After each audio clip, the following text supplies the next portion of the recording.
뉴욕을 상징하는 빌딩이 있습니다. 무려 높이가 443m나 되고 층수가 무려 102층이나 되는 엠파이어 스테이트 빌딩이라는 빌딩이 있습니다. 그 층수가 102층인 것은 1620년 신대륙에 들어온 102명의 청교도들의 선조들의 개척 정신과 감사 정신을 기념하기 위해서 102층 빌딩을 지었다는 것입니다. 신대륙에 도착한 청교도 102명 중에 그의 겨울의 혹독한 추위와 굶주림 그리고 질병과 또 인디안들의 대대적인 습격으로 겨우 44명만 살아남았습니다. 그런데 그들 가운데 거기에다가 또 흉년이 매년 지속적으로 계속됐어요. 그래서 그들은 그 흉년을 하나님 가운데 너무 어려우니까 하나님 도와달라고 금식 주간을 정해서 온 시민이 한때 모여서 한 주간 금식을 하면서 하나님께 간절히 기도를 했습니다. 그러자 하나님께서 저들의 간구하는 기도를 들으시고 마침내 그들이 그 대륙에 정착한 지 3년 만에 비로소 대풍이 들었어요. 얼마나 곡식들이 잘 됐는지 야 이제 엄청난 수확을 거두겠구나 그러고 있는데 추수를 얼마 앞두고 벌레들이 나타나서 떼거지로 나타나서 곡식을 갉아먹기 시작하는데 아무리 그 벌레를 잡아도 당할 길이 없는 겁니다. 아무리 벌레를 잡고 또 잡아도 소용이 없자 그들은 한자리에 모여서 손에 손을 잡고 울면서 기도했습니다. 그러면서 밤새 회개했어요. 하나님, 신앙의 자유를 찾아서 이곳에 왔지만 저희들이 하나님의 은혜를 잊어버리고 맨날 달라기만 했지 고난 가운데 이 어려움만 면하게 해달라고 했지 신앙의 자유를 주시고 또 이곳에 와서 하나님을 섬길 수 있는 넓은 땅도 주셨는데 감사하지 못한 거, 감사하지 못하고 살았던 것을 회개합니다. 용서해 주시옵소서. 이렇게 밤새도록 기도했어요. 회개하면서. 그런데 그 다음날 놀라운 일이 나타났습니다. 전혀 예상치 못했던 하늘을 까맣게 덮는 새떼가 날아왔는데 그게 바로 참새떼였어요. 그래서 그 하늘을 새까맣게 덮었던 참새떼가 내려와서 그 곡식을 갉아먹는 벌레들을 하나같이 다 잡아먹기 시작했어요. 그들은 하나같이 외쳤습니다. 우리는 하나님을 믿노라. 우리는 하나님의 은혜를 기억하노라. 우리는 하나님의 은혜에 감사하노라. 나는 믿노라. 하나님의 살아계심을 나는 믿노라. 나와 하나님이 함께 하심을 나는 믿노라. 찬양 우리가 부르잖아요. 이 찬양을 가사가 언제부터 시작됐느냐? 바로 이들이 하나님의 놀라운 회개 기도를 하고 하나님 놀라운 역사를 체험하고서 하나님이 살아계심을 우리는 믿는다. 하나님이 우리와 함께 하심을 우리는 믿는다. 할렐루야. 똑같은 가사가 이 얘기를 듣고 영감받아서 김석균 목사님이 노래를 작사 작곡을 했는데 이 노래를 만든 게 아닌가, 찬양을 만든 게 아닌가 싶어요. 하나님께 드리는 감사는 하나님을 영화롭게 하는 것으로 감사하는 자에게는 하나님의 놀라운 구원의 역사가 나타나는 것입니다. 오늘 본문에 보면 10 문둥병자가 예수님께 병 고침 받았습니다. 그래서 그 10명이 고침 받았는데 그 중에 하나님께 감사하기 위해서 돌아온 사람은 딱 한 사람, 사마리아인 한 사람뿐이었어요. 본문 누가복음 17장 11절입니다. 시작. 그 중에 하나가 자기의 나은 것을 보고 큰 소리로 하나님께 영광을 돌리며 돌아와 예수의 발 아래 엎드려 감사를 드렸더니 저는 사마리아인이라. 아멘. 개혁성경에는 사례하니, 그런 사례하는 말이 감사를 드렸더니 그 말이에요. 10 문둥병자 중에 오직 사마리아 사람 한 사람만이 주님께 돌아와 하나님께 영광을 드리고 예수님 발 앞에 엎드려 감사를 드렸습니다. 이 말씀 보면은 하나님께 감사를 드리는 것이고 하나님께 뭐 하는 거라고요? 영광을 돌리는. 여러분 주님께 영광을 돌리시기를 원하시면 아멘 하십시다. 하나님께 영광을 돌리는 것이 뭐 엄청난 한 것을 하여서 하나님 영광 받으시는 것이 아니라 우리의 여러분 크고 작은 모든 일에 입술의 감사 또 여러 가지로 하나님 감사드리는 거 하나님 그때마다 영광을 받으신다는 사실을 믿으시기 바랍니다. 그러자 예수님께서 그 감사를 받으시고 이렇게 말씀하셨어요. 17절입니다. 예수께서 대답하여 가라사대 10사람이 다 깨끗함을 받지 아니하였느냐? 그 9은 어디 있느냐? 이 이방인 외에는 하나님께 영광을 돌리러 돌아온 자가 없느냐 하시고, 10사람이 다 너희들 그 문둥병을 다 깨끗함 받지 않았어? 그런데 그 나머지 9은 다 어디 가고 내 너만 왔느냐? 이렇게 묻고 계시는 거예요. 예수님의 이 말씀은 무슨 의미를 담고 있을까요? 나머지 9사람이 그 받은 바 놀라운 은혜에 감사하지 않은 데에 대한 섭섭함 때문이라는 말씀하셨을까요? 물론 그런 의미도 좀 들어있긴 하지만, 그 예수님이 이런 말씀을 한 데에 대해서는 그 영혼들에 대한 안타까움의 표현이에요. 예수께서 그들의 병을 고쳐주신 것은 그들로 하여금 예수님이 이 사람으로서 도저히 고칠 수 없는 문둥병자도 고칠 수 있는 누구다? 전능하신 창조주 하나님, 구원자 하나님이심을 알게 하여 그들로 하여금 예수가 그리스도의 힘을 믿게 하여 그들의 영혼을 뭐하게 하시려고? 구원받게 하시려고 예수님이 병을 고치신 거예요. 할렐루야. 이 문둥병자뿐만 아니라 이 세상에서 수많은 병자들을 고치신 것은 예수님이 당신이 곧 하나님이시고 메시아요 구세주로서 그리스도로서 이 땅에 오신 것을 사람들에게 밝혀주려고, 그래서 회개하고 예수 믿고 그들의 영혼이 구원받게 하려고 병을 고쳐신 거예요. 할렐루야. 마찬가지 문둥병자의 병을 고쳐준 목적도 그들이 회개하고 예수를 구세주로 메시아로 하나님으로 믿고 그들의 영혼을 구원시키려고 병을 고쳐주셨어요. 할렐루야. 그런데 그들은 병이 낫자 나머지 9은 자취를 감춰버렸어요. 그리고 오직 한 사람만 주님께 돌아와서 감사를 드렸다는 것입니다. 예수님께서는 받은 바 은혜에 감사하게 돌아온 사마리아인에게 이렇게 말씀하셨어요. 본문 19절입니다. 그에게 이르시되 일어나 가라, 내 믿음이 너를 구원하였느니라 하시더라. 아멘. 사마리아인이 예수께 돌아와 그 받은 바 은혜에 감사를 표하자 예수님이 뭐라고 하셨다고요? 내 믿음이 너를 구원하였다. 물론 예수님의 이 말씀 속에는 병고침 받은 것도 구원이에요. 그것뿐만 아니라 제가 확인하기 위해서 주석서를 다 살펴봤더니 다 똑같이 예수님은 그의 영혼이 구원받았다고 지금 말씀하고 있다는 거예요. 할렐루야. 병고침 받고 은혜 받고 은사와 능력을 받았다고 그것들이 다 믿음의 증거가 아니라는 거예요. 예수님은 지금 감사를 표현한 그 사람에게 뭐가 너를 구원했다고 했다고요? 너의 믿음이. 그리고 예수님은 그의 믿음을 무엇을 보고 알았어요? 그에게 구원받을 만한 믿음이 있다는 걸 뭘 보고 알았어요? 그가 뭐 하는 걸 보고? 감사하는 걸 보고. 여러분, 우리의 영혼을 구원받는 믿음은 여러분 머릿속의 생각의 믿음이 아니에요.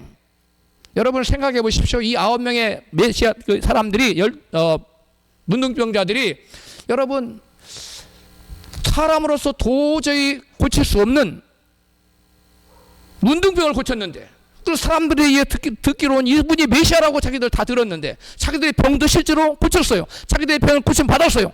아, 이분이 과연 누구구나, 메시아구나. 믿었겠어요? 안 믿었겠어요? 믿었습니다. 그러나 그들은 주님께 감사로 돌아가지 않았어요. 행동하는 믿음이 아니었어요. 머릿속의 믿음으로 그쳤어요. 그래서 예수님이 그 9은 어디 있느냐 하고 그들의 영혼에 대해서 안타깝게 생각하시고 주님께 감사로 돌아온, 즉 믿음을 표현한, 감사로 믿음을 표현한 사마리아 사람에게 내 무엇이 믿음이 너를 구원하였다고 말하고 있어요. 할렐루야. 여러분, 여기에서 우리가 알 수 있는 것은 우리의 믿음은 감사로 표현되지 않은 믿음은 믿음이 아니라는 거예요. 우리가 굉장히 중요하게 받아들여야 돼요. 이 9 문둥병자도 예수님이 하나님이시고 메시아고 구세주고 다 믿었지만 그들은 감사로 자기들의 믿음을 표현하지 않았다는 거예요. 그래서 우리의 믿음은 여러분 반드시 행동하는 믿음으로 나타나야 그것을 하나님께서 구원받는 믿음으로 인정해 주실 줄 믿습니다. 여러분, 예수님께서 말씀하셨어요. 내가 너희를 도무지 모른다. 그러니까 그들이 말해요. 우리는 주의 이름으로 선지자 노릇도 하고 주의 이름으로 병든 자도 고치고 주의 이름으로 또 많은 권능을 우리가 행했는데 어찌 우리를 모른다고 하십니까? 예수님 뭐라고 했어요? 불법을 행하는 자들아 내게서 떠나가라고 말씀했어요. 여러분, 우리가 하나님 말씀대로 살지 않고 그 믿음이 우리의 삶으로 나타나지 않으면 이들이 병든 자를 고치고 그 다음에 또 귀신을 쫓아내고 이런 한 사람들이 머릿속으로 예수님이 메시아인 거 하나님이 안 믿었겠어요? 다 믿고 했지요. 그렇지만 예수님은 그들의 믿음을 인정치 않았다는 거예요. 깨달아졌으면 아멘 하십시다. 본문에 등장하는 10 문둥병자는 모두 믿음으로 병고침 받았어요. 본문 12절에 같이 읽습니다. 시작. 물동병자 10명이 예수를 만나 멀리 서서 소리를 높여 가로되 예수 선생님이여 우리를 긍휼히 여기소서 하거늘 보시고 가라사대 다소 제사장들에게 너희 몸을 보이라 하셨더니 저희가 가다가 깨끗함을 받은지라. 아멘. 10 문둥병자가 주님 우리를 불쌍히 해달라, 긍휼히 해달라. 예수님이 가던 길을 멈추시고 너희들 가서 제사장들에게 너희 몸을 보이라. 제사장들에게 몸을 보이라고 하는 것은 그 당시에 문둥병이 걸리면 사람들을 접촉할 수 없었어요. 다시 사람들을 접촉하려면 제사장에게 가서 문둥병 깨끗이 받았다는 증명서를 받아야 돼요. 그래서 제사장에 가서 너희들 병 나았다고 증명서 받으러 가라는 거예요. 그런데 가는데 문제가 있어요, 없어요? 있습니다. 문둥병자들은 사람 앞에 나타날 수 있습니까, 없습니까? 없어요. 사람이 만약에 내가 가는데 으슥한 곳에 사람이 안 다니는 곳에 가 사람이 나타나면 나는 문둥병자입니다, 가까이 오지 마세요, 나는 부정한다, 이렇게 외쳐야 돼요. 그 사람들 앞에 나타난 사람들이 돌로 쳐서 그를 죽일 수 있었어요. 아무도 말하지 못했어요. 이들이 지금 예수님이 이들 보고 지금 문둥병 깨끗이 고쳐주고서 제사장들 가라는 거예요? 아니면 아직 안 고쳐졌는데 제사장들을 가라 그랬어요? 아직 고쳐지지 않았어요. 근데 안 고쳤는데 문둥병자들은 주님 우리가 고쳐줘야 가지요, 그리고 버티고 있었어요? 아니면 믿습니다 하고 아멘하고 갔어요? 믿습니다 하고 아멘하고 갔어요. 마치 뭐 할 거예요? 돌방맹이를 맞아도 막을 걸 만약에 안 나오면 돌에 맞아 죽을 수도 있어요. 그런데 주님이 자기들의 병을 고쳐줄 것을 믿고 가다가 병 고치 받았어요. 할렐루야. 하나님께서 저와 여러분 무슨 말씀을 하실 때 당장 안 이루어졌어도 그것을 믿고 우리가 믿음으로 반응하면 하나님의 놀라운 기적 역사가 나타날 줄로 믿습니다. 여러분, 이들은 지금 병도 안 났어요.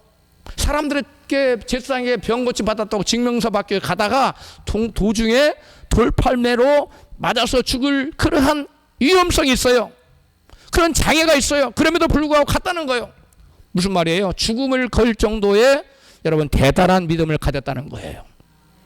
그러한 믿음이 그런데 중요한 거예요. 얼마나 대단한 믿음이에요. 그런데 그 믿음이 무엇을 위한 믿음이냐가 더 중요해요. 육체의 소욕을 위한 자기 중심적인 믿음이 아니라 성령의 소욕을 쫓아 하나님 중심적인 믿음이어야지, 나 자신을 위한 믿음이 아니라 쉽게 얘기해서 하나님을 위한 믿음이어야지 이 믿음이 진정 구원 얻는 믿음이라는 거예요.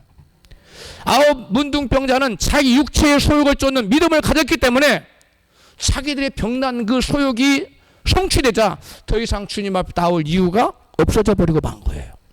그래서 오늘날 교회에도 많은 사람들이 어떤 목적을 가지고 자기 자신을 위한 어떤 목적을 가지고 나온 사람은 그것이 이루어지지 않으면 하나님 원망해요.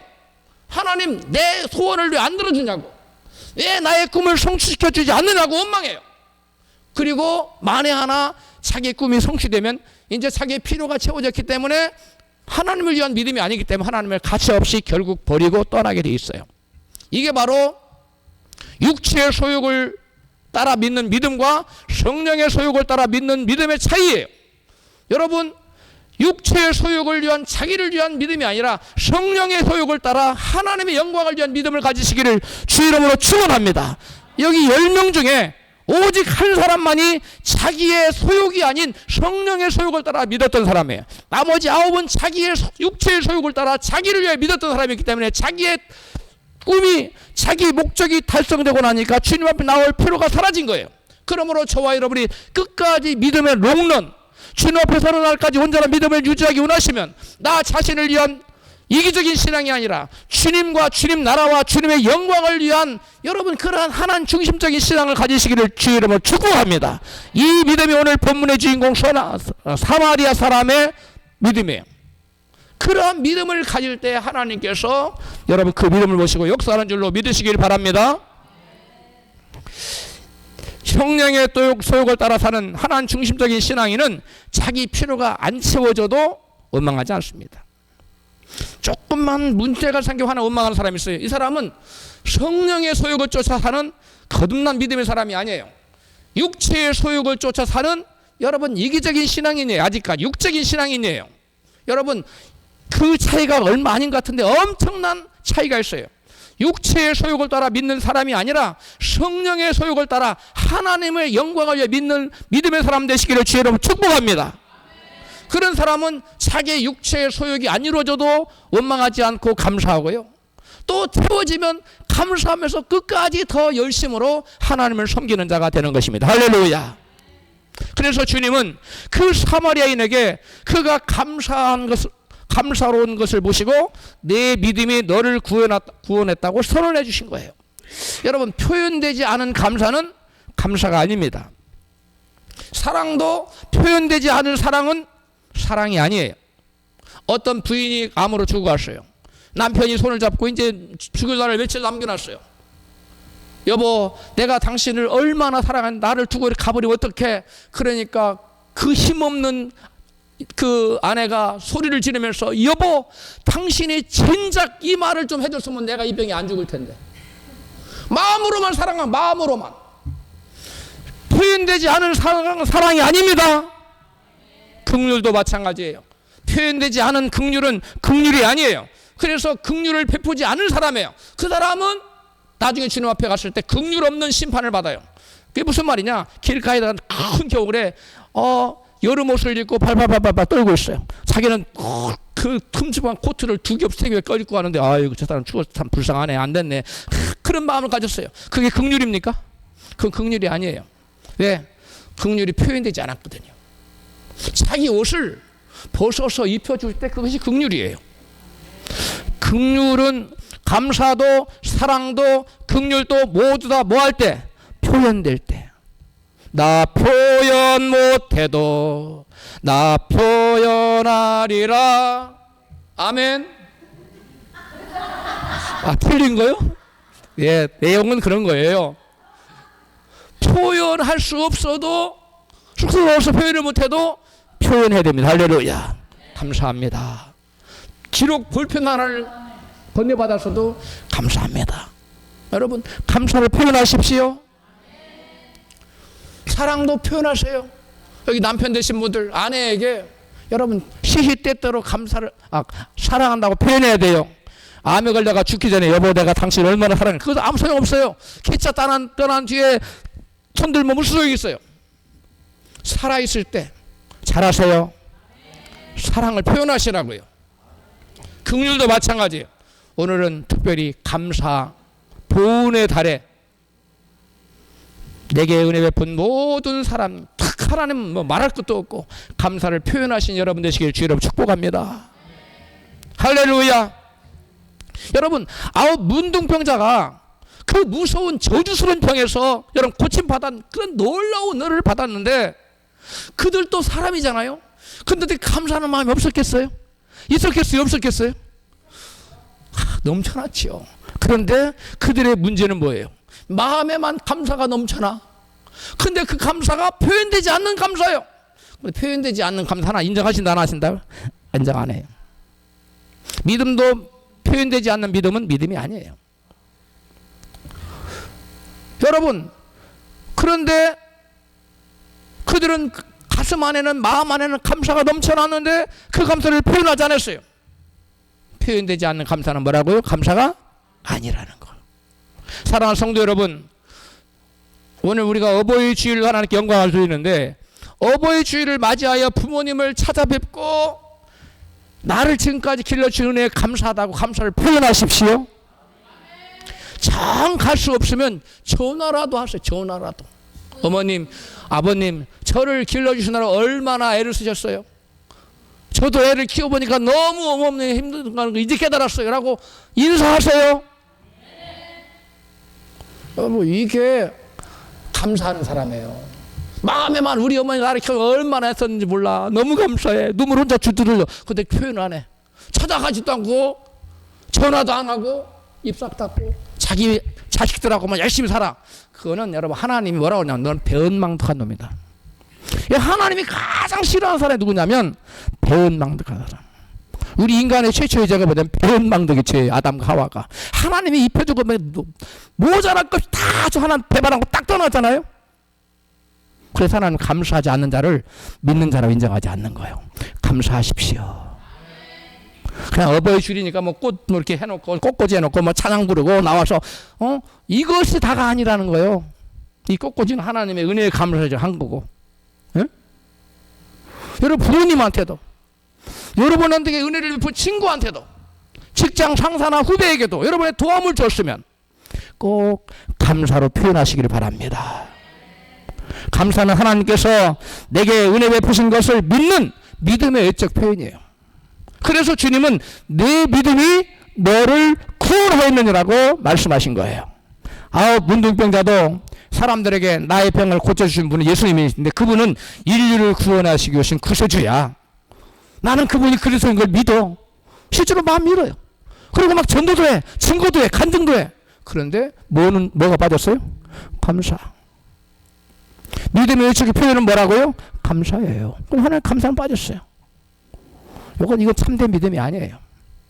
자기의 이기적인 목적을 달성하기 위하여 기도하고, 그 다음에 또 뭐 여러 가지 봉사하고 한다 하도 감사가 빠진 믿음은 여러분 진정한 믿음일 수가 없는 것입니다.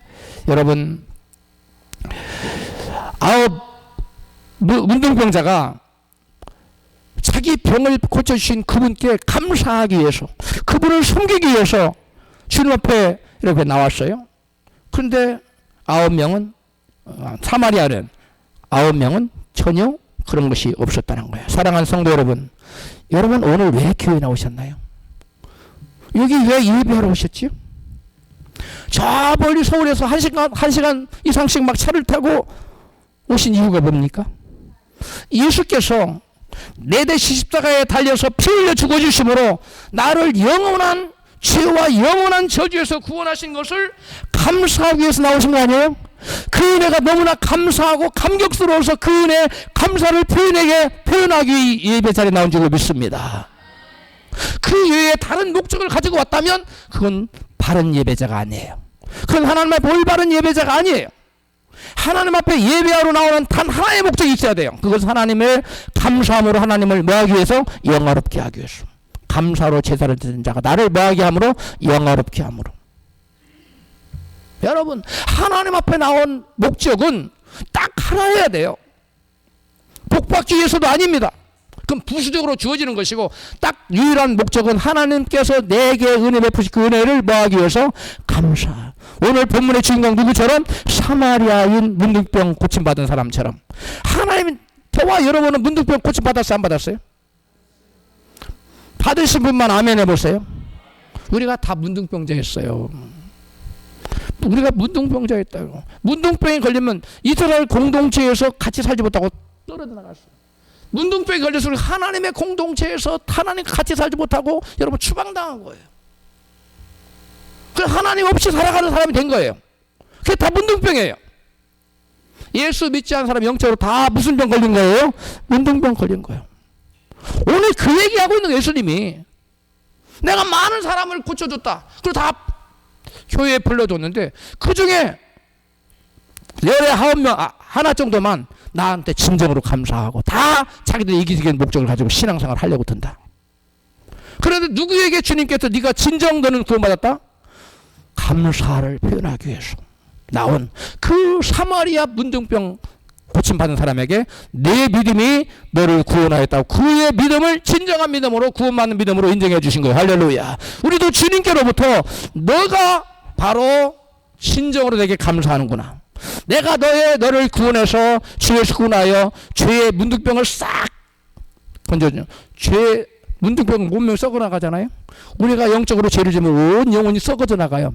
쌀쯤에 떡떡 떨어져요. 그런 죄에서 예수의 피로 우리의 모든 죄를 덮어주셔서 모든 죄로부터 정결케 하시고 깨끗게 하시고 예수님이 십자가에 돌아가셨어요. 할렐루야. 그 은혜가 감사해요, 안 감사해요? 이걸 진정 믿는 사람은 감사 안 할 수가 없어요. 이걸 진정 믿는 사람은 울지 않을 수가 없어요. 그런데 예수님 나를 죽으셨대. 무슨 남의 얘기하시듯이. 감격이 없어요. 감사가 없어요. 그러니까 봉사하라 그래도 뭐 박지사님 시켰어요. 그분이 열심히 하잖아요. 그럼 맨날 빼죠. 진정으로 감사하는 자는요, 주님을 섬기지 말라로도 섬겨요, 안 섬겨요? 섬겨요. 교회 제발 좀 나오지 말고 가끔가다 나오라고 해도 아니라고. 나는 절대 하나 은혜에 감사 그럴 수 없노라고 말해요. 나는 믿노라 하나님이 살아계심을. 나는 믿노라. 제가 들릴 걸 알고 막 웃는데, 예. 노래를 좀 틀려도 무슨 의미를 말하는지만 들으면 돼요. 할렐루야. 제가 지금 가수로 쓴 게 아니잖아요. 설교자로 쓴 거지. 할렐루야. 여러분도 믿으십시오. 나는 다 같이 시작. 나는 믿노라 하나님이 살아계심을. 나는 믿노라. 할렐루야. 나는 믿노라 예수께서 나를 위해 십자가 달리고 피 흘려 돌아가셨음을. 나는 믿노라. 할렐루야. 그 믿음의 사람은 반드시 뭐가 나오게 됐다고요? 감사가 나와요. 그 감사를 하나님 뭘로 보신다고요? 믿음. 할렐루야. 그리고 여러분 잘 보세요. 목사님한테 찾아와. 목사님 면담할 게 있으면 뭐예요? 제가 구원받을 만한 믿음 있는가 없는가 봐주세요. 그런 말 할 거 없어요. 여러분 삶 속에 주님이 내게 베푸신 은혜가 막 감사가 넘쳐나고 막 감사를 어떻게든 표현하고 싶은 마음이 있으면 그 사람 구원받은 사람이에요. 구원받는 믿음이 있는 거예요. 근데 맨날 하나 왜 이것도 안 주시고 저것도 안 주시고 이렇게 하나 안 주는 게 많아. 이렇게 주는 건 없어. 하나님은. 이런 사람은 여러분 감사가 없잖아요. 구원받는 믿음이 아닌 거예요. 아직 종교적인 믿음인 거예요. 이 자리에서 종교적인 믿음의 자리에서 참된 구원한 믿음으로 바뀌기를 주를 축복합니다. 나 중심의 신앙에서 하나님 중심의 신앙으로 바뀌기를 축복합니다. 할렐루야. 우리가 받은 바 은혜를 감사로 표현할 때 하나님은 우리의 믿음을 보시고 놀라운 역사를 베풀어 주셨어요. 어느 교회 목사님 사모님이 병원에서 위암 판정을 받았어요. 그 뒤로부터 입을 굳게 도 아무 말도 안 해. 그리고 미움을 갖다 줘도 안 먹어. 한참 나이에 이 지경이 된 것은 개척교회 시절에 극심했던 고생 때문이라는 생각이 들자 하나님과 남편이 원망스러워졌어요. 그러던 어느 날 남편 목사님이 신학교 학장님을 만났는데 그 신학교 학장님은 누구예요? 목사님 얼굴이 왜 이렇게 어두우세요? 무슨 일이 있으세요? 목사님이 자기 가정의 일을 얘기했어요. 자취주정. 학장님이 듣고서는 뭐라고 했냐면 목사님 사모님에게 노트 하나와 볼펜을 사다 주고서 감사할 일이 생각나거든 다 적으라고 했어요. 그래서 목사님이 멋진 노트하고 볼펜을 사다가 사모님 갖다 줬어요. 그러자 사모님이 뭐라고 했냐면 지금 이 마당에 무슨 감사할 일이 있어서 적으라고 하느냐고 퉁명스러운 대답을 했어요. 그리고 목사님은 방에서 나왔어요. 그로부터 한참 후에 사모님이 한참 시간이 지난 다음에 노트를 펴들고 나에게도 감사할 일이 있을까 싶어서 하나하나 써나갔어요. 사소하고 작은 일부터 하나하나 써나가기 시작했어요. 그러다가 아주 평범하고 작은 일부터 적어나가다 문득 내게 은혜 베푼 사람들이 떠오르는 거예요. 그 일을 적어놓고 그 사람 찾아갔어요. 내게 이렇게 은혜를 베풀었는데 전지가 마음에 들었는데 너무 감사하다고. 내가 얼마를 살지는 모르지만 너무 감사하다고. 또 적어라고 누구 내게 은혜 베푼 사람 생각나. 또 찾아갔어요. 손을 잡고 나는 얼마 살지 모르는데 자꾸지간 내가 뭐라고 이렇게 은혜를 베풀어 너무 감사하다고. 계속 그러고 다녔어요. 그런데 그 위암은 엄청 통증이 심하거든요. 근데 통증이 사라진 거예요. 점점 통증이 아예 없어졌어요. 그 다리에 힘이 쫙 생겼어요. 그래서 병원에 가봤어요. 병원 의사가 다시 검사를 해보자고 검사를 했는데 놀라운 검사가 깜짝 놀라가지고 아니 이거 어떻게 되는 겁니까? 암세포가 흔적도 없이 사라져 버렸습니다. 할렐루야. 여러분 노래는 부를 때까지 노래가 아니며 사랑은 표현할 때까지 사랑이 아니며 축복은 감사할 때까지 축복이 아니다. 이런 말이 있어요. 아무리 큰 축복을 받았어도 그것을 감사로 표현하기 전까지는 그 사람은 축복된 사람으로 살 수가 없어요. 자기는 축복받지 못했다는 생각이 그 사람의 생각을 지배하기 때문에 그래요. 그러나 사람들이 눈에 보기에는 별로 축복받는 것이 없어. 그런데 감사를 막 표현하는 사람은, 이 사람은 자기가 축복받았다는 생각 때문에 감사하고 행복한 거예요. 할렐루야. 그런 분들이 되시기를 저는 축복합니다. 마음에 가득한 감사가 겉으로 표현은 되지 않으면 그것은 믿음이 아니기 때문에 하나님을 기쁘시게 할 수도 없고 기적을 체험할 수도 없습니다. 이 사모님이 자기에게 은혜 베푼 사람들에게 찾아다니면서 감사를 표현하자 하나님의 놀라운 치유의 기적이 나타났던 거예요. 오늘 본문에 받은 은혜 잊지 않고 감사로운 사마리아인 예수님은 내 믿음이 너를 구원하였다고 말씀하셨어요. 시편 기자는 시편 50편 23절 이같이 말씀해요. 시작. 감사로 제사를 드리는 자가 나를 영화롭게 하나니 그 행위를 옳게 하는 자에게 내가 하나님의 구원을 보이리라. 할렐루야. 여러분, 우리가 구원받는 것은 뭘로 받죠? 믿음으로 받잖아요. 믿음으로 받잖아요. 근데 오늘 시편 기자는 누구에게 하나님의 구원을 보이겠다고요? 감사하는 자에게. 왜 그래요? 감사는 무엇의 표현이기 때문에? 믿음의 표현. 그 감사하는 자는 즉 믿는 자인 거예요. 그 믿는 자는 하나님께서 뭐 하신다고? 구원하신다는 거. 할렐루야. 여러분, 그래서 믿음의 표현인 감사를 하면 하나님의 구원의 역사가 우리 삶 가운데 나타난다는 거예요. 바울과 실라가 복음을 전하다가 빌립보 지역 마게도냐 그 지역에 복음을 전하다가 잡혀가지고 빌립보 감옥에 갇히고 착고에 차이고 모진 매를 맞고 여러분 엄청난 고난을 받았잖아요. 그런데 그들이 원망 불평하잖아. 우리가 하나님 일하는데 하나님 이럴 수가 있어. 그러지 않았어요. 도리어 보였어요. 그들이 이해할 수 없는, 이해가 되지 않는 고난을 당하면서 기도하고 찬송하고 감사하자 지진이 나고 옥문이 열리고 착고가 다 풀어지는 놀라운 기적 역사가 나타난 거. 할렐루야. 감사할 때 하나님께 함께 하셔서 놀라운 역사가 나타난다는 사실을 믿으시기 바랍니다. 뿐만 아니라 다니엘과 세 친구 잘 알지요? 다니엘이 사자굴에 그 왕외에 하나님 어떤 신이나 어떤 사람에게 무엇을 구하면 한 달간 구하면 어디에 들어간다고 그랬어요?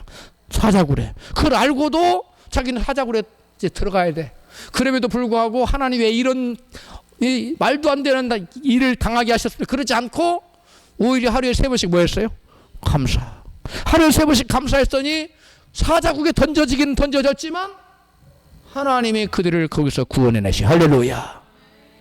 감사하는 자에게는 감사로 제사를 드리는 자 하나님을 영화롭게 하기 때문에 하나님께서 하나님의 구원을 베푸신다는 말씀이 그에게 이루어진 거예요. 할렐루야.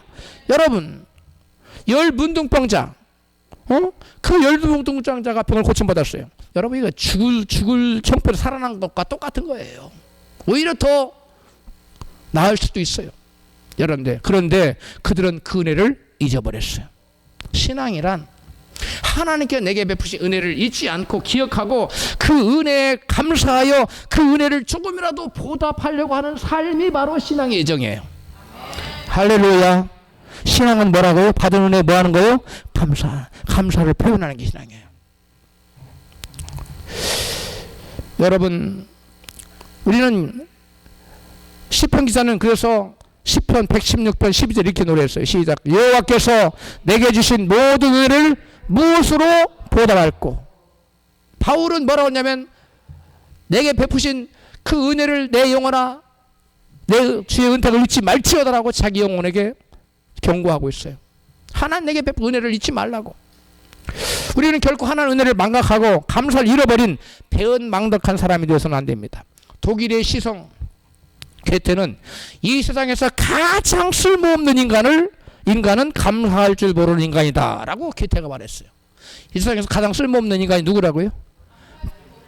도적질하는 사람도 아니고 강조하는 사람도 아니고 감사 못하는 사람이에요. 은혜를 망각한 사람. 이게 가장 쓸모없는 인간이라는 거예요.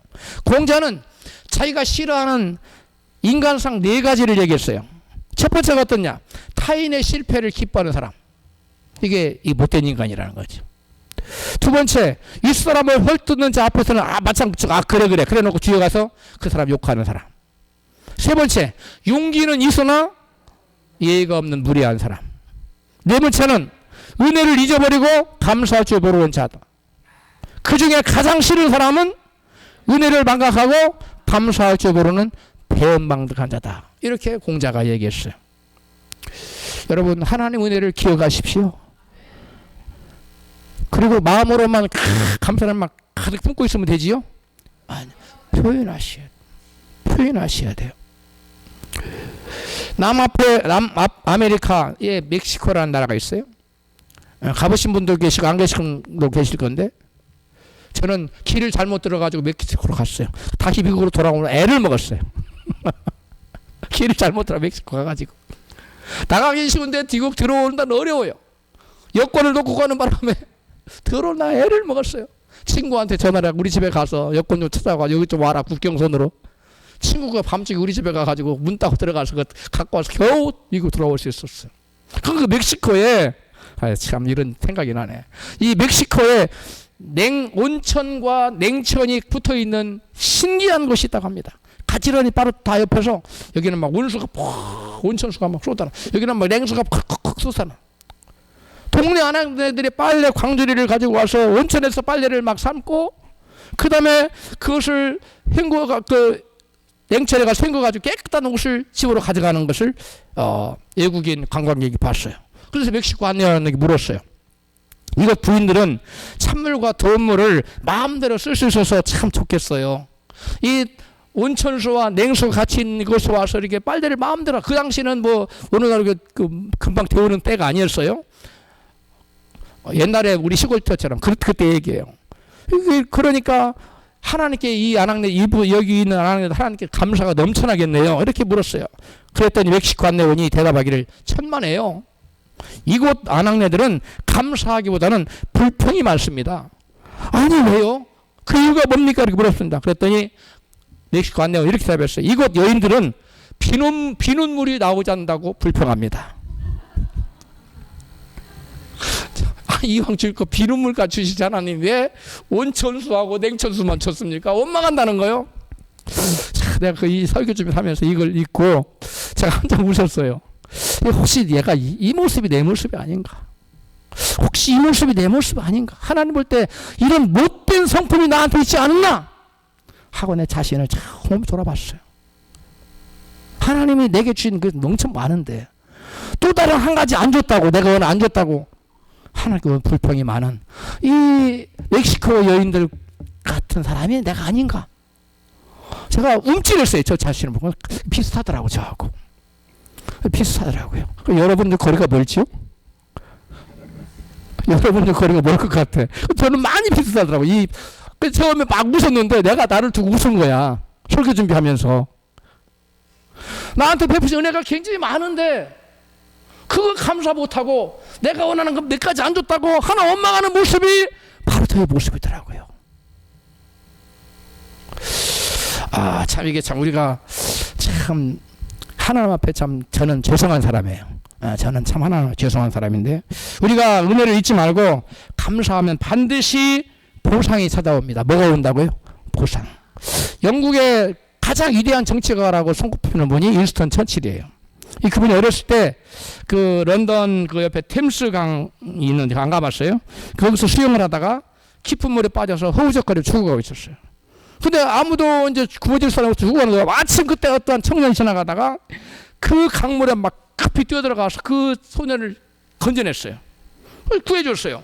그것을 안 처칠의 할아버지가 그 사람을 너무 귀엽게, 너무 감사해가지고 자기 손주를 구해주는 은혜, 내가 은혜를 갚고 싶은데 어떻게 갚으면 좋겠나 물어봤어요.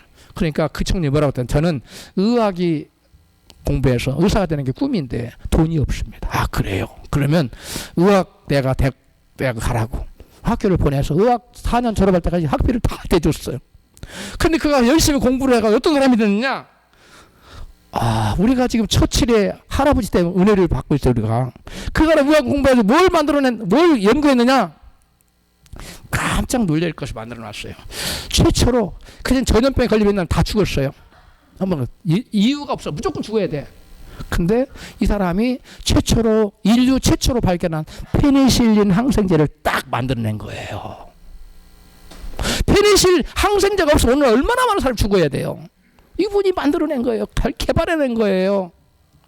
그래서 전염병에서 인류를 구해내는 공로로 이 사람이 노벨 의학상을 받습니다. 그 사람 이름이 뭐냐?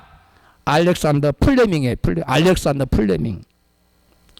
그 2차 대전 때 처칠이 아프리카 전쟁에 참여했는데 그때 그 아프리카에서 전염병이 걸린 거예요. 죽어야 돼. 그 당시 약이 없었어. 그 아프리카에. 근데 이 소식을 듣고 플레밍이 비행기 타고 아프리카가 직접 페니실린을 가지고 가요. 가서 주사를 놔줘. 그 처칠을 살려냅니다. 은혜에 보답한 결과가 다시 자식이 누구를? 손주를 살려냈어요.